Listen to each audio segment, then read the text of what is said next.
Hello, everybody. My name is Fernando Alday. I'm the host of the Leaps of Insight podcast. This show is about the path for growth. It's for people who are looking for their true selves. We are here to support you and also to challenge you with new perspectives and new ways of being in the world. Enjoy.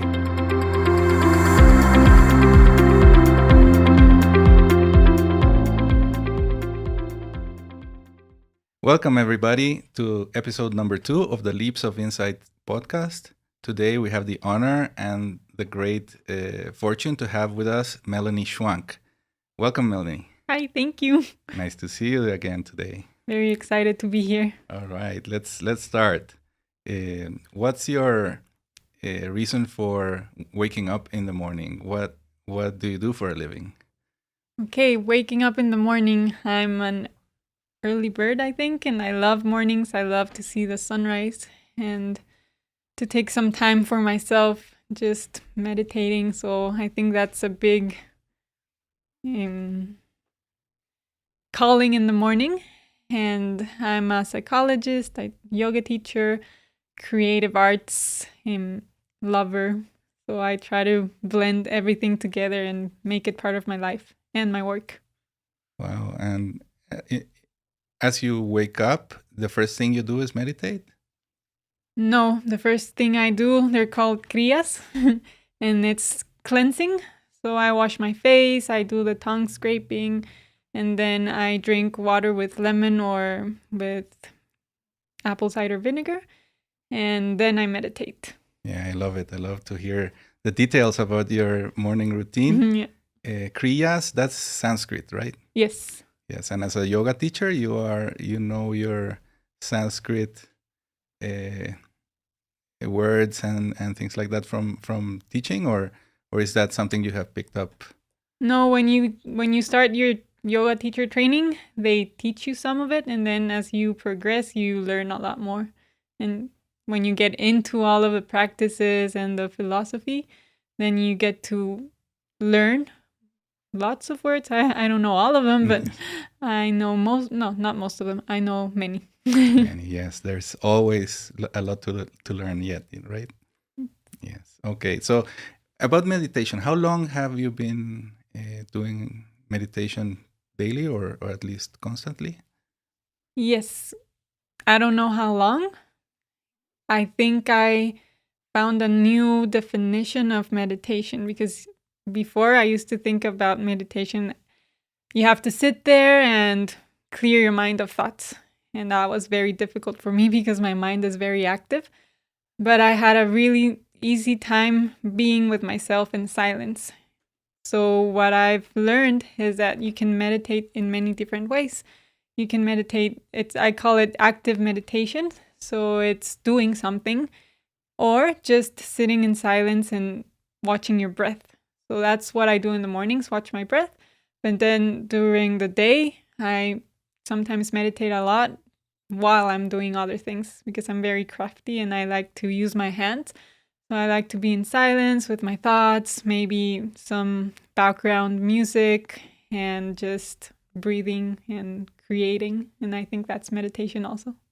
Absolutely. It's mindful creation, right? Yes. Yes. And so your work is basically, that's the beginning of your day. And then when you start working, there's stuff that you do on your own, as you just said, that you're creating and bringing into the world. What kind of things do you do? I do many things. I like to cook. And when I cook, I like to make it look pretty and special and take my time, make it tasty. So that's like work of art and meditation and like placing an intention to what I'm about to eat. So that's one. And then I do jewelry. I do malas. They're for meditating also, and bracelets and all types of jewelry. I paint and do art journaling and yoga.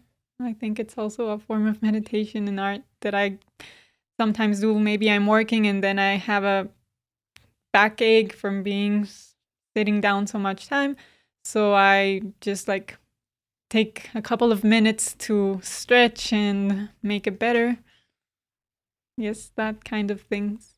Or maybe go into nature and just find treasures. I like to call them treasures because you are walking and then you see a nice rock or leaves that you can save up. So I'm always trying to see what I can incorporate into my life from the world.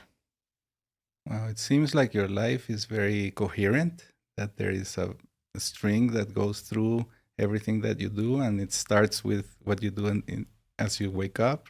And every day there is something like this that you do, you discover and you create, and you're always in a meditational kind of state. Uh, are there days when you're not living this way? Is there something that Yes, every happens? day, I think. I try to be in a meditation state, but I'm very stressed also. I'm kind of a perfectionist, and I like to do things. When I do them, I like to do them well. So I do stress a lot, and meditation has helped that. But my nervous system is usually very active, and I have to work on bringing it down and calming it down. So yes, I get very stressed every day. So it's the old fight or flight system that comes into place, and then Yes. what you do, it helps you regulate Mhm. down towards the rest and digest. Uh-huh. Okay. This is all very interesting. How did you get started in this path? Because it seems like you know what to do stress happens, but it happens to all of us. And you know what to do when it arrives. And so how did you learn this? Well, different events in my life made me more anxious. I've always been very anxious. Ever since I was a little girl, I remember having some days I didn't know why, but I wanted to cry and I was feeling like something bad was going to happen. So I've always felt that anxiety. And I was very nervous also, like talking in public and connecting with people was very hard for me. So when I was in the university, I used to get so nervous when I had to present something or talk in front of people. And I used to get red and shaky, and my voice was very like crumbly. And when I went to study out from, ¿cómo se dice? Abroad, I learned, I don't know if I learned, like yoga taught me how to calm myself. And I wasn't expecting that. I never thought I would go in so deep into yoga until I was abroad. I used to be very active and I wanted to do exercises like more dynamic. And living abroad, I had no chance of doing that. And I had a yoga studio right below my house. So I went into the yoga studio and there was one teacher, she taught Ashtanga, and I fell in love. So I continued and continued and continued. And when I got back to Guatemala, I was like, okay, I need to keep on doing that. So I found a couple of shalas here and started to go there. But then I wanted to go deeper. So I did my teacher trainings. And it was in my teacher trainings where I learned how to breathe and how to calm my mind and how to use movement to relax all of the thoughts and all of the feelings that were going on inside of me all of the time. And teaching made it even better because the first time I taught, it was supposed to be an hour-long class. And I was so nervous, so nervous. It lasted 30 minutes. And I was like, I can't keep them in Shavasana for another 30 minutes. So I had to end it. And when I got out, one of the owners was like, what happened? It's only been 30 minutes. I'm like, sorry, I don't know. It was too fast and I had to end it. But after that, I started to find that calm and that voice inside of me that wanted to speak, that wanted to be heard, and that had a lot to say. So I think practice made it easier. And now I can say I still get nervous, but I can breathe through it. So breath is magic. Wow, there's a lot that you said there, I know. and I want to go through all the steps, and like the first thing you said, that there was a weakness in you that you recognized about being anxious and about being nervous and things like this. But then you found yoga, and as they say, when the student is ready, the teacher comes, and you turned something that was a weakness, or at least you could have interpreted as your own weakness, and you made it a strength. And now you found that it was not enough, and then you started teaching. And that first, I mean, I can relate with the first time that you arrived at a yoga shop. I mean, not everybody lives next door to a shala, I should say, not a shop. but it's kind of intimidating the first time, because everybody looks like an expert. Everybody knows what they're doing. I saw, in the first time I saw it, I saw pictures on the wall of people with their feet all over. And, my body can't do that. But once you start where you are. And then the road you create it as you walk, and then you keep going. So I think that part was very inspiring. I love how you took that part and you made it like a superpower of yours, and now you are teaching, and you started rushing yoga, but now it doesn't seem like you're doing that. So tell me about your evolution as a yoga teacher. Okay. I think I've got lucky because my mom is also a yoga teacher. So I heard about yoga and I tried yoga before I went into, really going into yoga. So I had tried it before. And naturally, I am very flexible. It wasn't so hard, the flexibility part, but I wasn't so strong. So I had to build up strength. And I think one of the most important parts about yoga is they teach you it's your own process. It's not maybe you're in a class with many others, but it's you on your mat, and you don't have to worry about what the other people are doing or what you should be doing. You just have to worry about how you are feeling your yoga class. So that made it easier, and there was no comparison or that idea of I have to do that or be that. It sometimes came to my mind. I was like, I want to do that.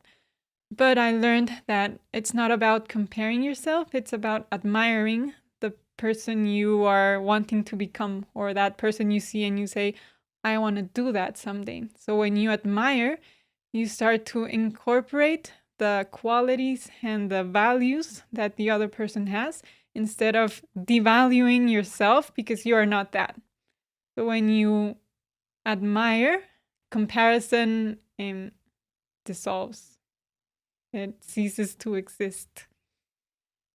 And that's a big teaching of yoga. That's how I've evolved into what I can do now. I used to think people were aliens, like people who did things on their hands, on their feet, with their bodies. I was like, how do they do that? Is it even possible? And consistency, practice, believing, and breath taught me that anything is possible. And maybe it's not right away, but it will happen if you keep on doing it. And maybe not the same as what you were expecting, but what your body allows. So it's very much to be in connection with your mind and body and trust that it will get there. Yeah, so that's a very important message for people who are trying to, who are looking at Mel's platform and thinking, should I go in? Should I study with her? And that's something that is very important. The process is completely customized to everybody, right? Exactly. And speaking about your platform, I mean, I think you teach yoga personally, but also through a digital platform. So tell us about that. Yes, so that's new. Before I used to teach only in shalas, then I started teaching private, but then I had no more time left in my schedule and people were asking for more classes, and I was like, I don't know what to do. I can't divide myself in many more of me, and there's only so many hours in a day.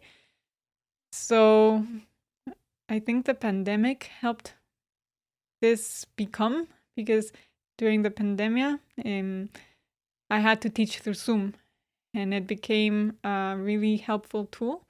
It wasn't ideal. It was hard at first. It was very, very draining and tiring. I was like, I hate it. I don't want to do this anymore. And I stopped teaching through Zoom because it was very, very hard.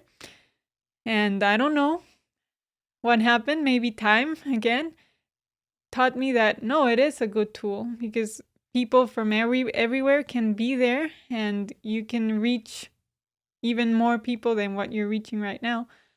So just about 2 months ago, I launched my platform, Yoga with Mel, and I've spent months recording classes and introductions, explanations about yoga and the philosophy. And so they're classes for all levels, from beginners to advanced.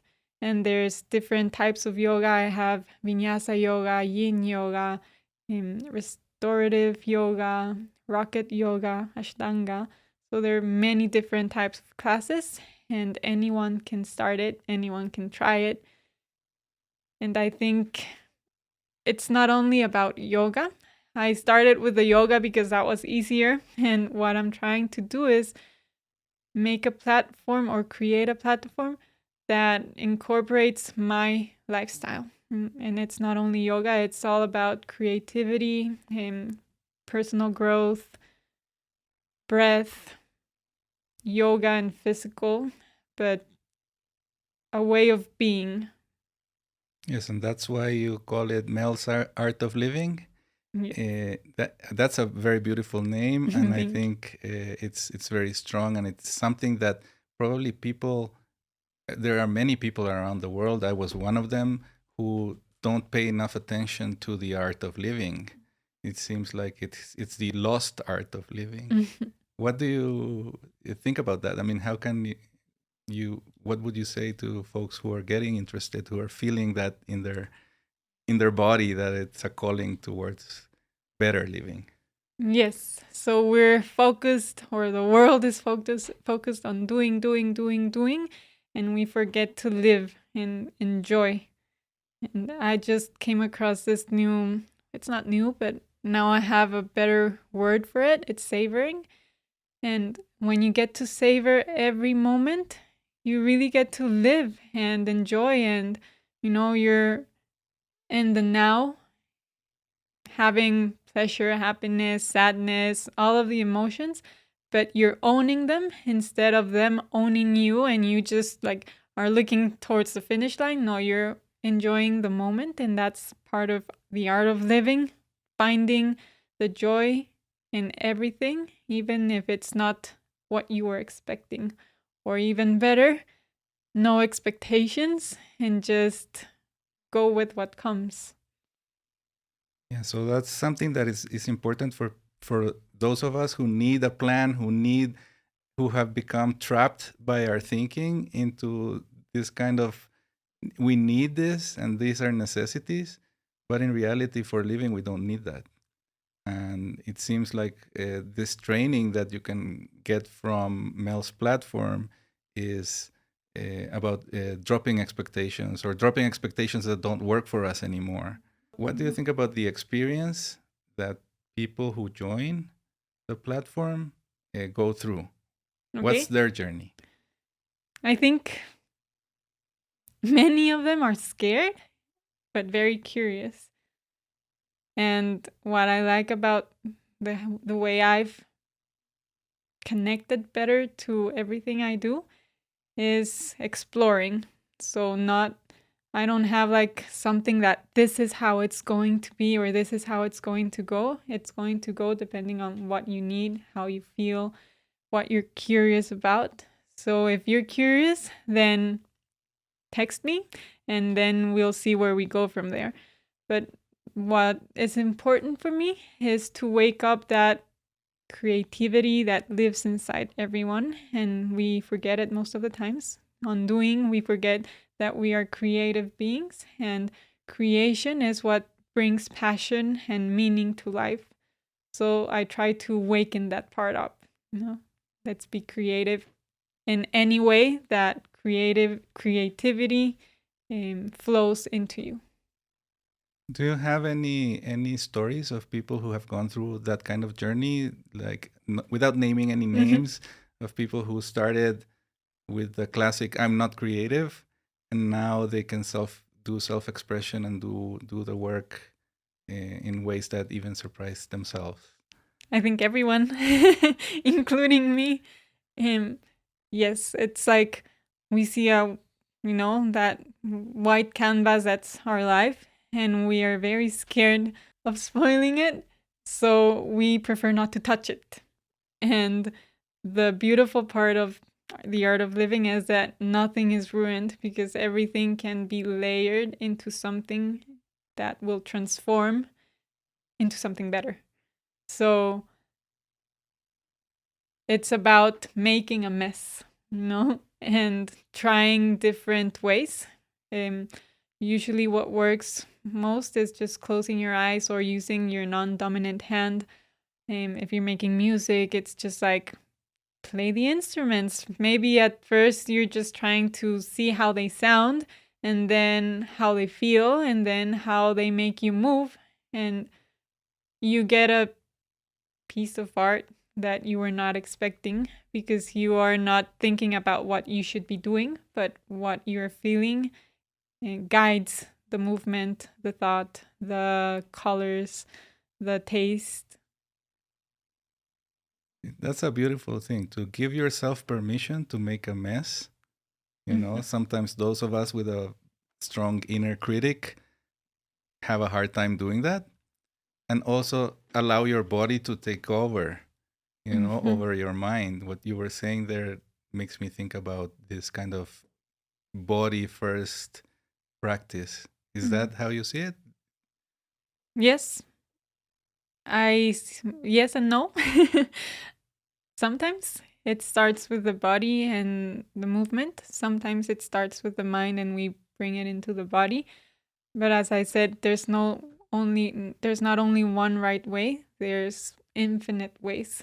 So it's about exploring the moment, and it might be for you today we do it through movement, or we start through movement, but maybe tomorrow we start through stillness or thought, getting in contact with our thoughts and what they're making you feel, making you do. Yes, and that's being in the present moment. Yes. Yes. How do you help people to be in that present moment? How do you help your students arrive? And that's a hard one because it's hard for me too. So I teach from what I've learned. And if you try to avoid everything that's in your mind, it's just going to be on the back of your mind, like poking and saying, I'm here, I'm here, I'm here. So it's like a little child. You have to notice it and pay attention to it. So it's not about let's get rid of it. It's about what do you need from me? How can I be there for you?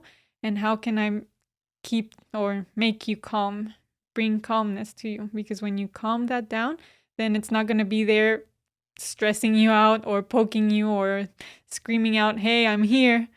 And so it's about listening to that part of you instead of ignoring it.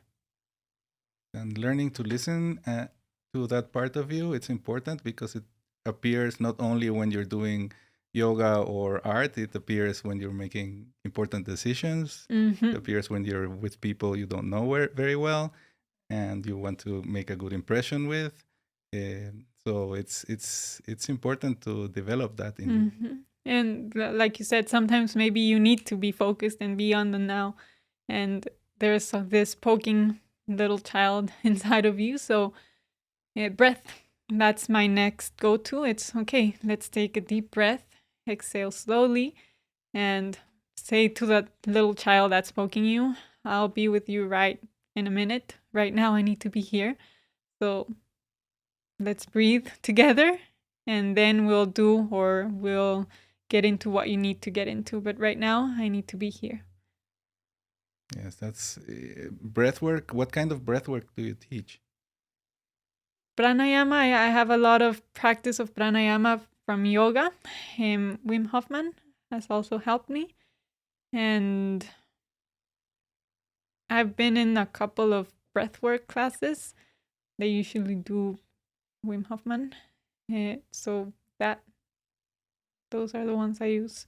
Yes, and that's very good because, as you said before, a lot of people need to, well, everybody needs to customize what their state of mind is. Sometimes you need to up regulate, sometimes you need to down regulate. Mm-hmm. So, having a variety of breathwork practices can help you manage your mental state. Mm-hmm.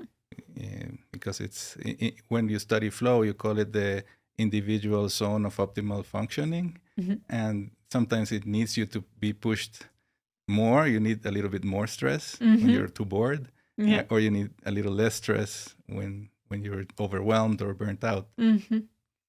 So having those tricks in the bag are very Very useful. useful.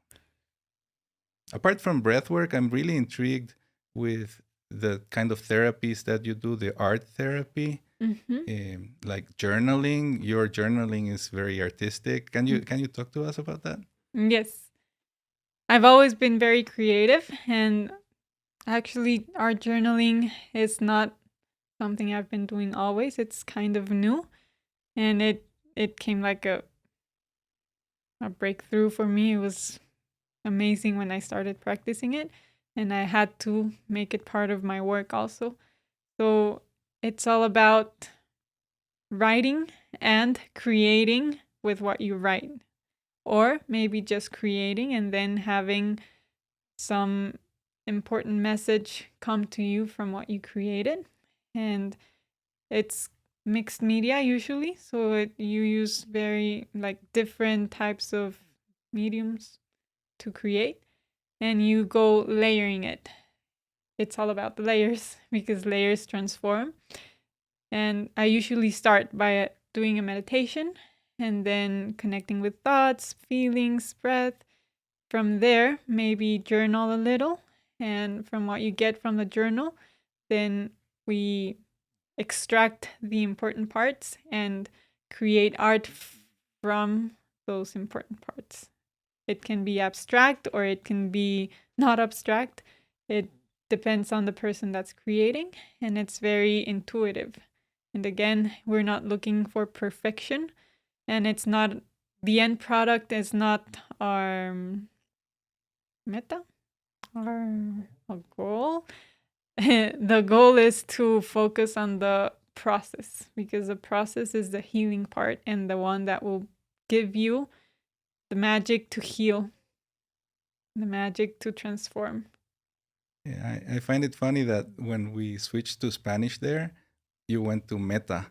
And what you were saying is that the process is the meta goal, because what you really want is to learn to do it over and over again, and then the outcomes will arrive and will emerge as a consequence of of doing the process. But that shouldn't be your focus. Yes. So yeah, that's very.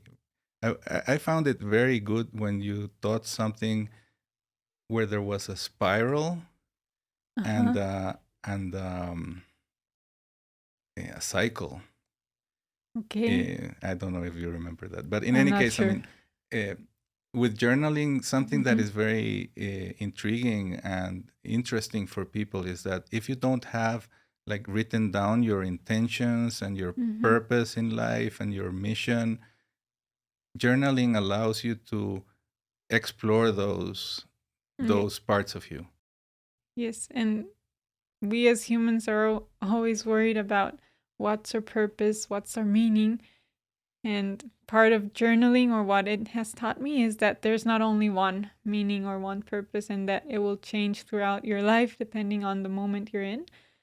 So it's about exploring what you're, again, being in the now, what you're being called to do right now.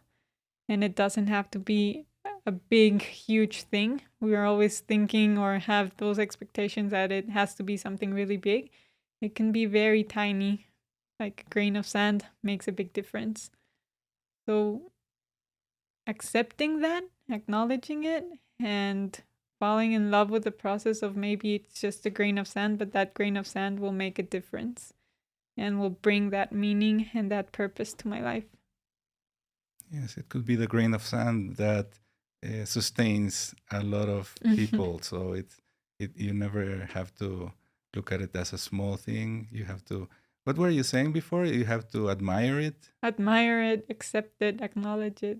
Yes, and be in awe of it. You have a Mhm. purpose. You have to wonder. It has to make you feel bigger. No.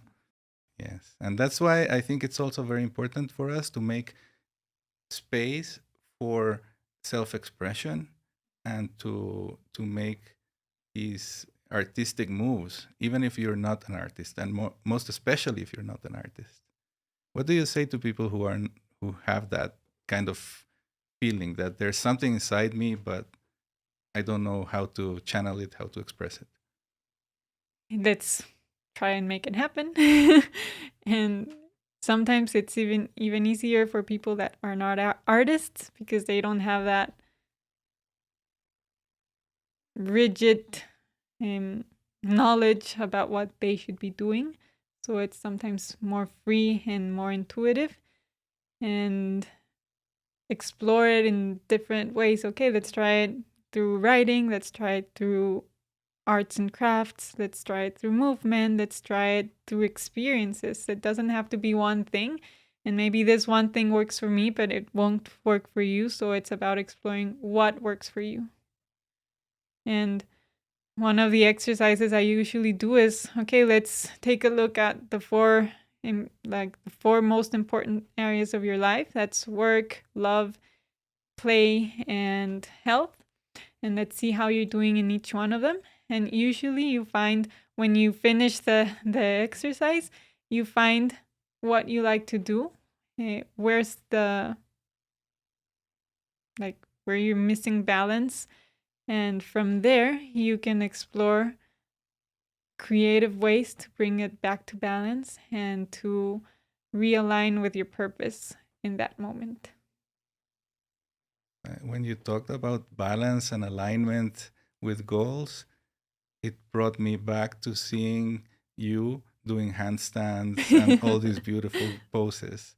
So it seems, again, it seems like there's very much coherence in what you're doing. So there's yoga in the art and art in the yoga. Yes, and that's what I'm aiming for. It's been very challenging getting it all together and make it seem like one, because yoga, psychology, art, they can be very different.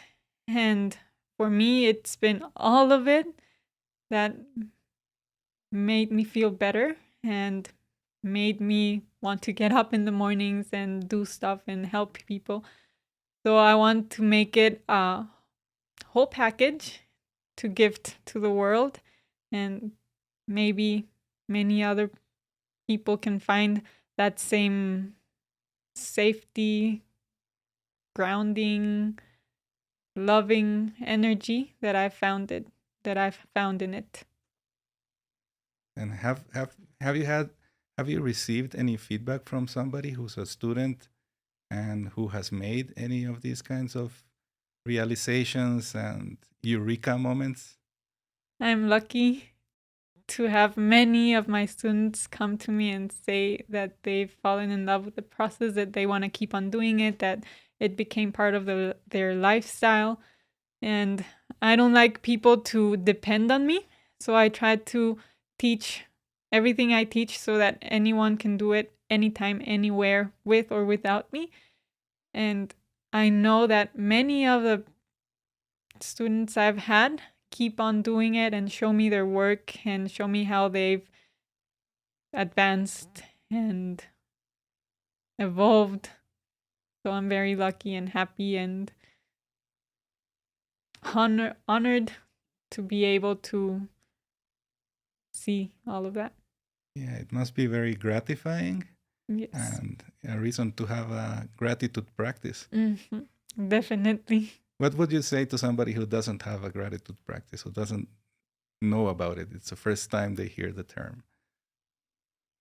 What would I say to them? Try it out because it will change your life. You don't have to make it part of your life forever, but try it out for a few weeks and see if it helps. Don't be dependent on it, but Right now I teach a course that's called The Science of Happiness. And one of the exercises like every week they get a new exercise they have to practice during the week. And one of them was gratitude. So we talked about how gratitude helps, from where it comes from, and how can you practice it.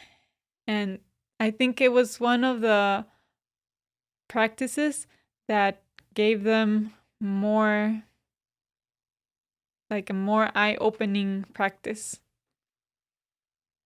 So I think it's really important to try it out. I, I think something that we've been talking about, or we're particularly mentioning here, is the word practice. That all of these things are practices, and it's a word that gives you a lot of permission. You're just practicing. You're not performing in front of the crowd. You're doing it in order to get better. Uh, what what do you think informs your practice or makes your practice more motivating, or more uh, energizing, or more of a growing kind of practice, and not just something that you do as a discipline or as a routine? I think that depends on each person, but for me personally, is trying different things and continuous learning. I love to learn.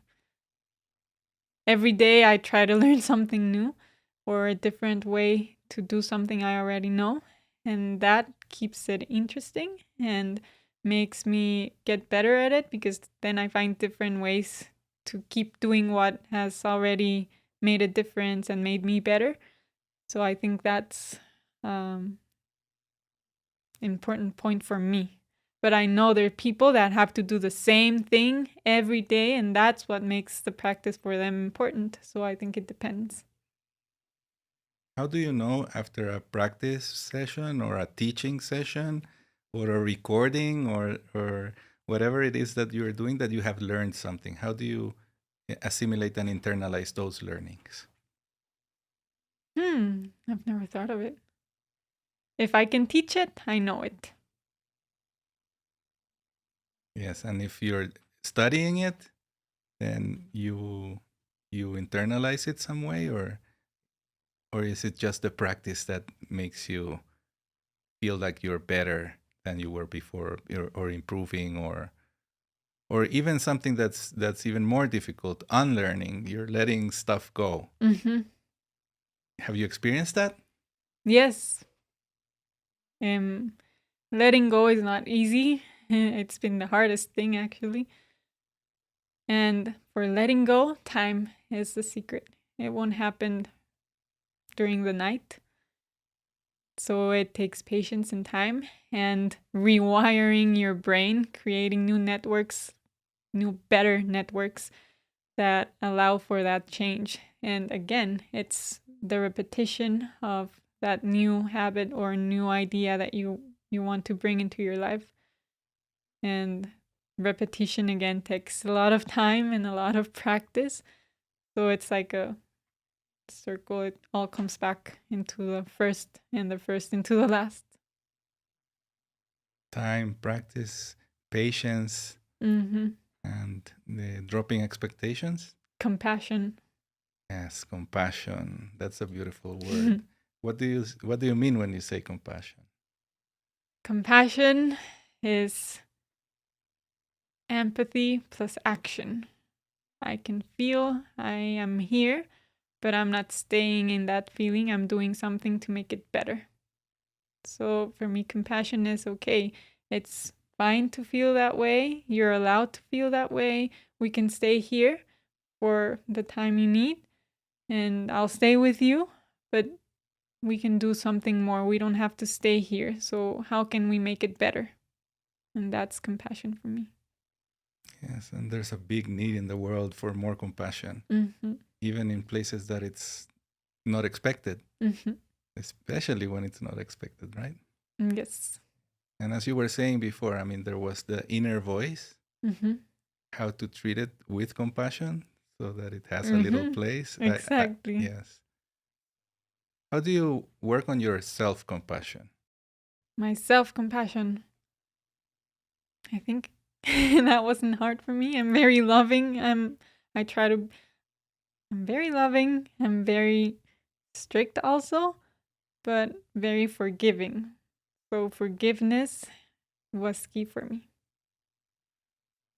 Yes. And when I say forgive, I don't mean forget. It's very hard for me to forget.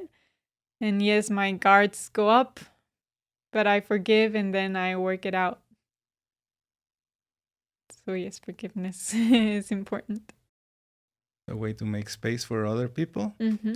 Um, Maybe it helps me change gears a bit now because in yoga, something that is very important Mm-hmm. is having a community, community of students, community of teachers. Mm-hmm.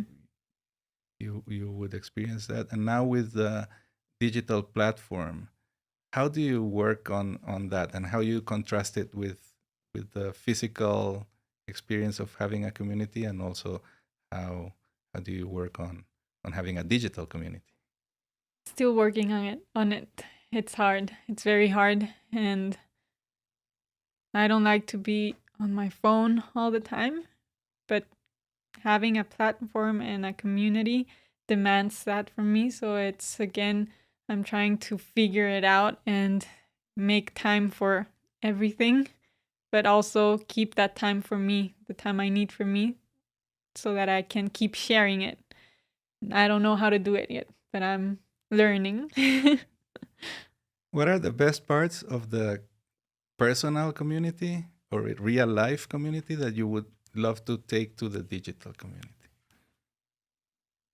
The sharing and the caring. So when it's digital, the class ends and everyone, they're on their own. When it's, with everyone in the room, there's like more connection. And I wish I could bring that connection to the digital part. A lot of the best lessons I've learned in yoga were from other students that taught me. Mm-hmm. So that interaction is something that is very, very valuable. Yes. And about the digital platform, how can people, if I'm listening to this podcast Mm-hmm. and I want to join, tell me what should I do? Where can I find you? You can find, well, social media, Instagram, Mel's Art of Living. I have the link on my bio, and there's Yoga with Mel. There's the art part. I'm trying to make it all together, but also Mel's Art of Living.life and Mel's Art of Living.teachable. That will take you directly to the yoga platform. And if how has this process been? I mean, how has this process of creating a digital, uh, being a digital product, been for you? I mean, it's new, it's nerve wracking, it's easy. How have you been experiencing it? It's also a build up process. It was very difficult at first, and trying to edit voiceover and then upload it. Too big, it won't upload. It takes forever, and I have 10 videos in my phone, and my phone doesn't have any more space. So it was frustrating also. But it's a learning curve. You get to the worst part and you're very frustrated and just like, okay, this is not gonna work. And then something happens and it starts working, or you find, like, I tried different platforms to see which one worked better, and I launched it and it didn't work with that platform, so I had to relaunch, and it's trial and error. And you did it on your own? Yes. Yes. Wow. Wow. Congratulations. Thank you. It's not easy. No, it's not. Yeah, it takes a lot of time. So most of the problems were technical, not necessarily with the content. Yes, technical. Content, I think it overflows. Sometimes I have so many ideas. I wish I had more time to be able to execute them. Yes, and a lot of people have a lot of ideas and they're not sharing them. How would you encourage somebody to take that step and gather their ideas and then make it usable by other people? Okay, don't think about making it perfect. Don't wait until everything's ready. Start with what you have, even if it's just a pebble. Because if we wait until we have everything, that momentum and that passion probably will dissipate. So use the momentum and the passion and the creativity that you have right now. Create what you can and evolve from that. Don't wait. Yes, be the creator. Yes. And creators ship, Do no? it. Creators deliver. Yes. Yes, no, it's beautiful because not being perfect is how you have allowed yourself to shine through it. You know, it seems like it's more important to be authentic and to be yourself than to try and make the best thing in the world. Yes. Yes, yes, and you will learn from the process. Mm, Yes, definitely. those are learnings for myself. Yes, thank you very much, Melanie. You're welcome. Let me ask you about the, the yoga classes because something Mhm. that you said is that you have many different styles of yoga. Mhm. How how do I pick my yoga style? How do I know Trying them. what will work? So, yes, I think trying different styles, that's the best way. Every style has its magic. Like Ashtanga is very rigid and it's the same series over and over and over, and you get better because you repeat it and you repeat it and repeat it. Then we have Rocket Yoga. It's based on the Ashtanga series, but it's more creative and it focuses more on strength and getting to the poses faster. So if you're very eager to get to the poses, maybe Rocket Yoga is good for you. If you want something more soft, more with time and different every time you try it, Vinyasa. If you want a restorative and yin. So it depends. And you don't have to stay just with one class of yoga. You can try and depending on the day, on the week, which one you practice. Yes, and in the platform you can try them all out. Yes. You don't need. And you have 3 free days to try it out to see if you like it. That's excellent. That's excellent. Yeah. The taster. Yes. If you like it, then stay. You can try the entire platform out for 3 days. Yes. Oh, okay. I thought it was just a few lessons that were. No, Oh, it's wow, all open. That's very generous. Thank you. Yes. And every month I upload new classes, new insights, new drills, and different like messages and information that might work or help you progress in your practice. Yes, it never stops. No, it never stops. And one thing that probably is very good for that is that you can come back. Yes. You can come back to more basic, because, like, for example, people like who have been injured or who have been, like fall to an illness or something like that. It's sometimes you need to come back to basics. To basics, yes. Yes. And you say that you explain. You have some videos doing explanations of the practice. Yeah, so I have a part that's called Intro to Yoga, and here I talk about the breath. It's called Trishtana, like the 3 most important parts of the yoga practice. And I have how to do a sun salutation, basic poses, standing poses, forward folds, how to practice them in a safe way, so that when you try out a class, you already know what we're talking about. It's not like you're going into, I don't know what this is. All the names. I also teach them in Sanskrit and in Spanish so that they have the idea of what is what. Yes, and that's probably something that even people who go to classes in person with you, they should take a look at those videos because, I mean, I remember the first time you just go in, you just jump in with no theory. Yeah. And the theory is very illuminating. It is. Something that I appreciated a lot was the drishti. Mm-hmm. Can you tell us about that? Because it relates to focus, but it's Yes. So the drishti is where we have to look at. It's a point in our vision that we have to stare at. And it changes depending on the pose. And the drishti helps you to stay focused, to stay in the present moment. If your eyes start to move around, you're probably thinking about what you have to do next, how it's hurting, what you need to do better. But if you're focused in one point, then it's like a meditation also. You are staying in the pose, you're staying in the now, you're staying connected with your breath and with your body. And that's part of the drishti. And it's three of them: drishti, breath, and asana, the posture. So it's like a triangle. They hold each other together and keep you present in the class.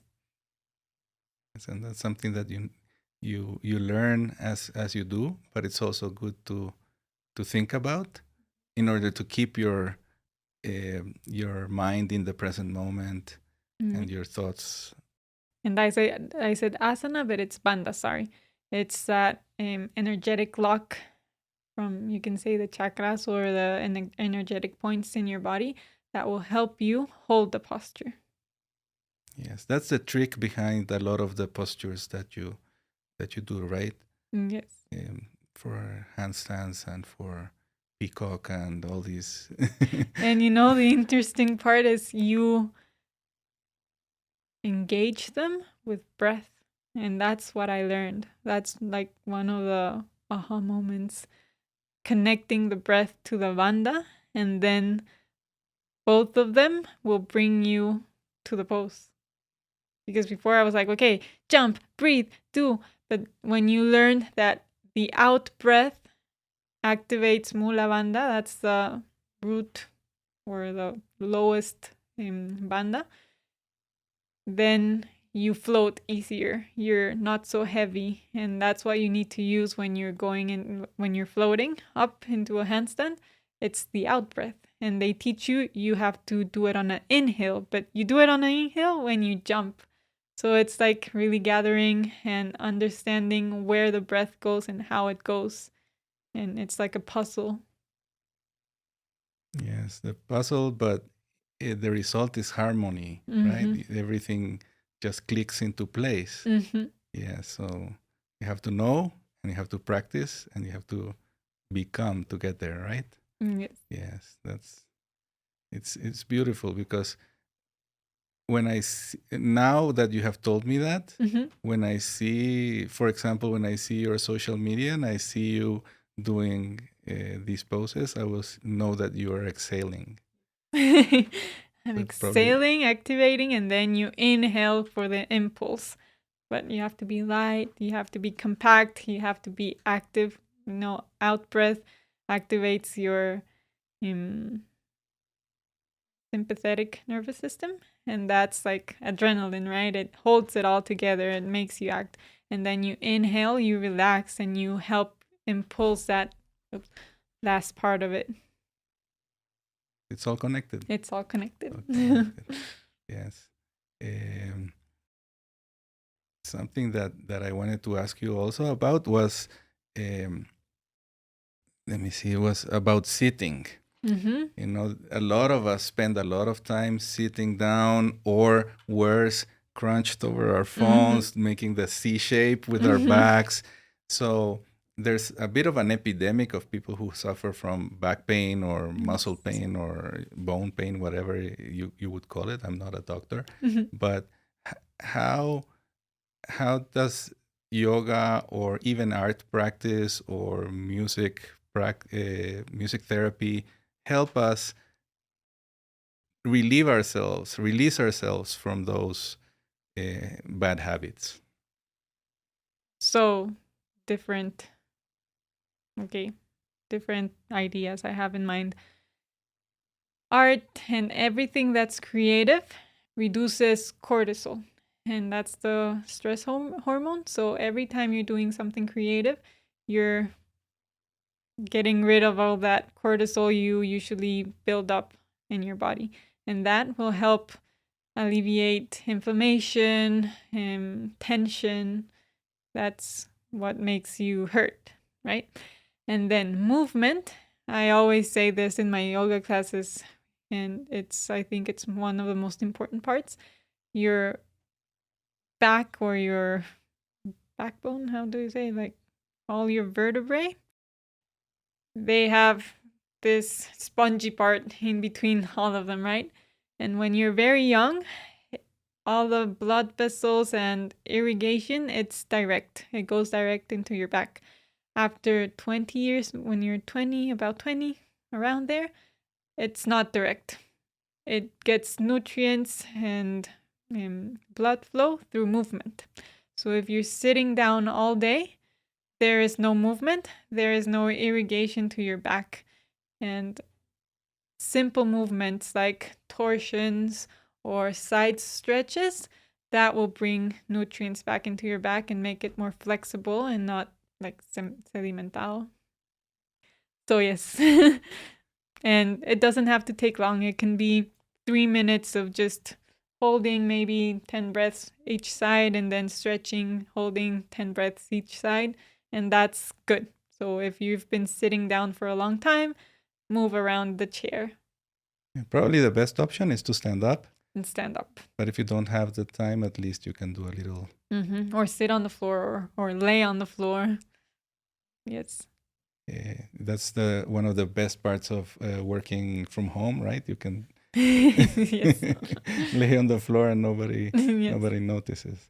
Yes, the world has changed, as you said before, from the pandemic. It has. So that's why also we're trying to use it as a way to reach a global audience. So people who have not heard about Mel's Art of Living before, I expect them to hear from this podcast. What would you say to people who would be interested, who would learn about you? It would be my honor and a pleasure to explore creativity and the art of living, your art of living, so that you can live the life you dream of.